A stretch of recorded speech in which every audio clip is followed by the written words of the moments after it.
Yo, it's your boy Nixword. So ngayon ituturo ko sa inyo kung paano natin i-update yung version 1 or version 2 to version 3 na roster.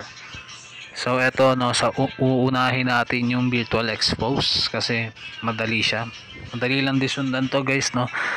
So yung password nandito na rin sa sa video. Panoorin niyo to. So bali sa mga Android 11 and then sa mga naka F1BM, nandito na rin po yung isang video na for F1BM and Android 11 users. So start muna tayo sa virtual expose. Okay. So guys, punta tayo sa C Archiver kung saan natin din-download yung files kung saan bumagsak. So sa akin UC downloads no, UC browser gamit ko. Then yun na no, meron na siyang na-extract na natin siya.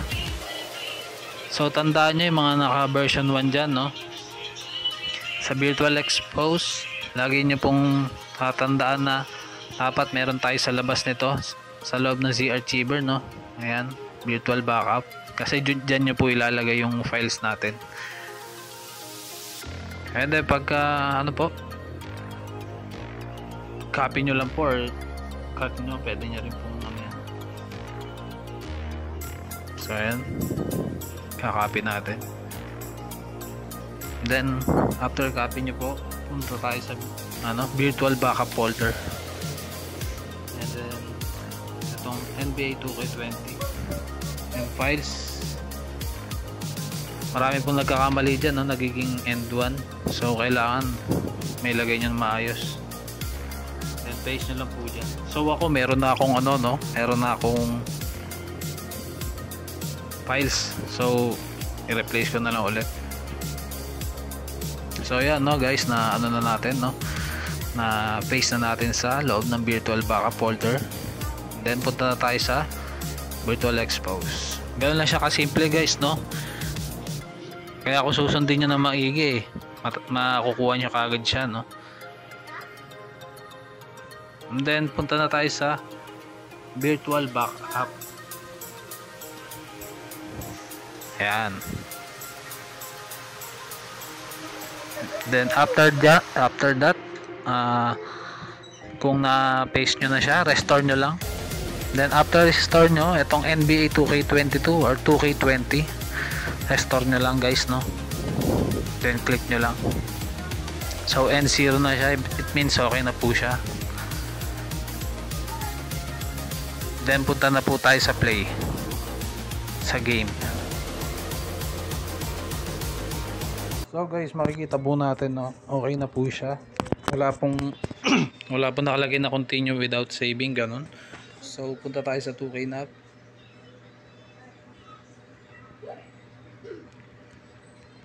Medyo mahirap lang siya pindutin kasi pag ganyan. So load nyo lang yung roster. Bali tatlo yung roster na natin no. Meron normal shorts, shorter shorts, version 3 na po yan. So eto yung dinagdag din natin na roster. Sa mga gustong mix na jersey dyan, meron po tayong custom jersey roster. So hindi po siya colorful no, tama lang po siya sa natin. Hindi po siya matingkad or katulad ng ibang roster na pinaghalo na po sa isang roster. So ito po yung mga gustong kakaiba no. Ayan. So normal shorts, load lang. Then yan. So mapapansin nyo po lahat ng free agent natin, meron na siya mga cyber paste no. Kasama na rin po yung mga portrait dyan. Lahat po ng mga walang mukha, so pwede nyo na pong gamitin sila. So hindi nyo na po kailangan sila lagyan ng cyber paste dahil pwede nyo na po silang gamitin. Nilagyan ko na rin po sila ng cyber paste nang sa ganun ay maging maayos ang ating buong roster, mapa free agent hanggang per team, di ba? So kompleto yan. Meron din akong dinagdag dyan no. So nandyan din nilagay natin si Costas Antetokounmpo. Ayan. Tapos si Tyler Johnson no, nilagay din natin. Ayan si Tyler Johnson. And then Huli-huli po natin nilagay yan. Si Leangelo Ball. So kung gusto nyo siyang gamitin sa association, pwede po. So pumunta na po tayo sa preview ng ating mga jersey at mga. And it's time for NBA. We've got a chance now for our starting lineups from point guard to center. This game should be a good one.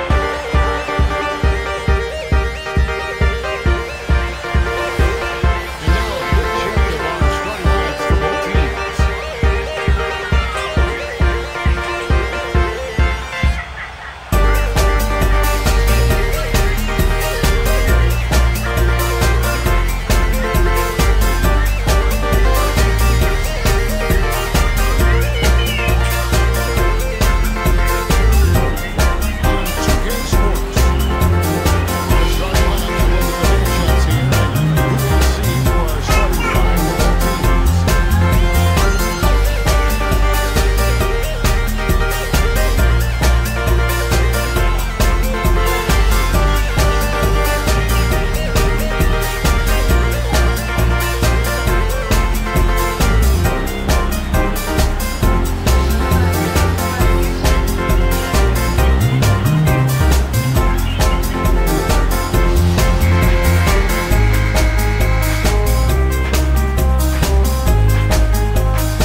So pinag-isang video na lang po natin yung process ng pag-update ng version 1 at version 2 para maging version 3 2K22 roster natin.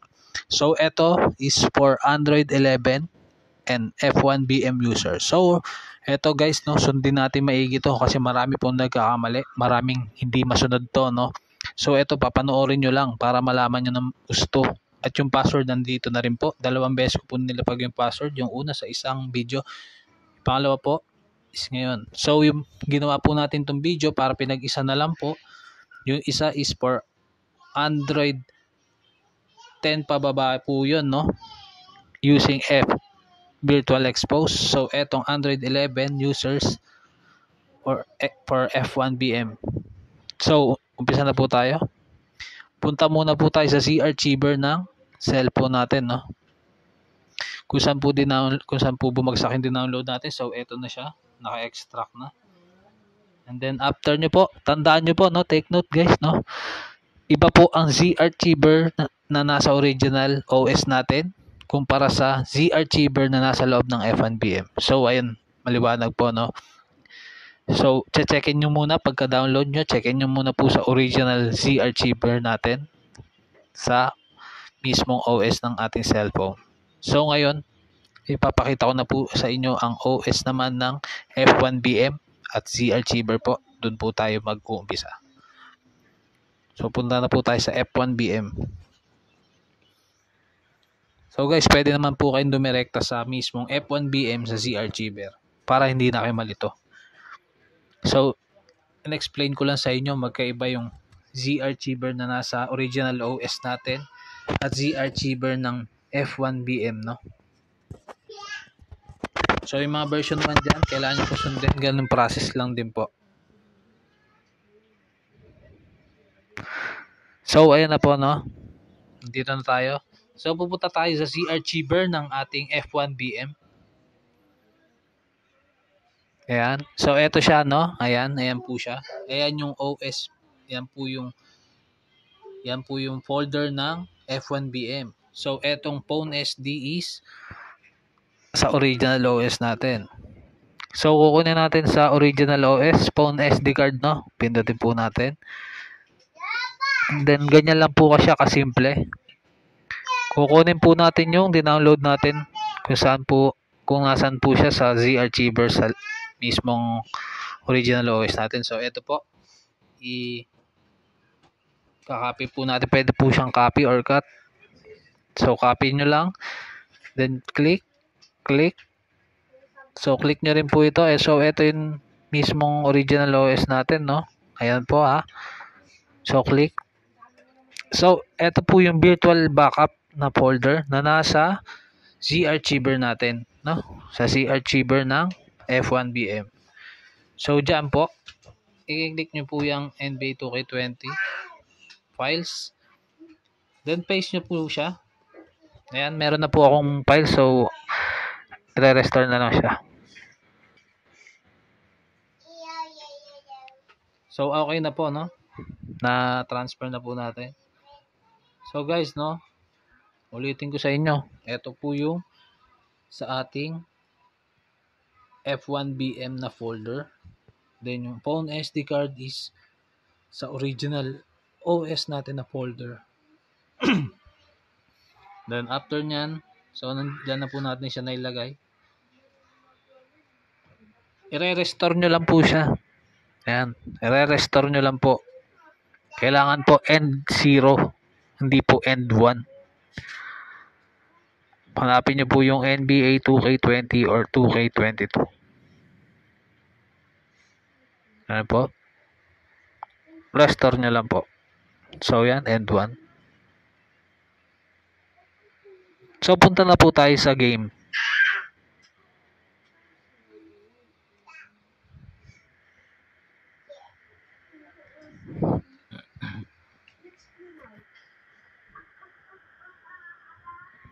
So, yun po, no? Yan po yung step natin. So, madali mo na po siyang sundan. In-explain ko na po sa inyo na maayos. Magkaiba po ang ZArchiver ng ating original OS sa ZArchiver na nasa loob ng F1BM natin na OS. So, yung mga nagkakamali dyan, nagtataka sila bakit end 0, end 1, no? Dahil yun po ay hindi po nila nailagay sa ating F1BM ZArchiver yung files. So, ayan na po, no? Load lang. Tatlong save po siya. So, meron normal short, shorter short, at ating custom jersey roster. Bali yung custom jersey roster, sa mga gusto po na mag-mixing po yung mga jersey dyan, no? Kumbaga parang hindi po siya hindi siya unrealistic. Kumbaga iba po yung mga jersey. So gumawa tayo niya pero hindi po siya makolor, hindi po siya colorful, hindi po tayo katulad sa ibang roster. So normal shorts, shorter shorts.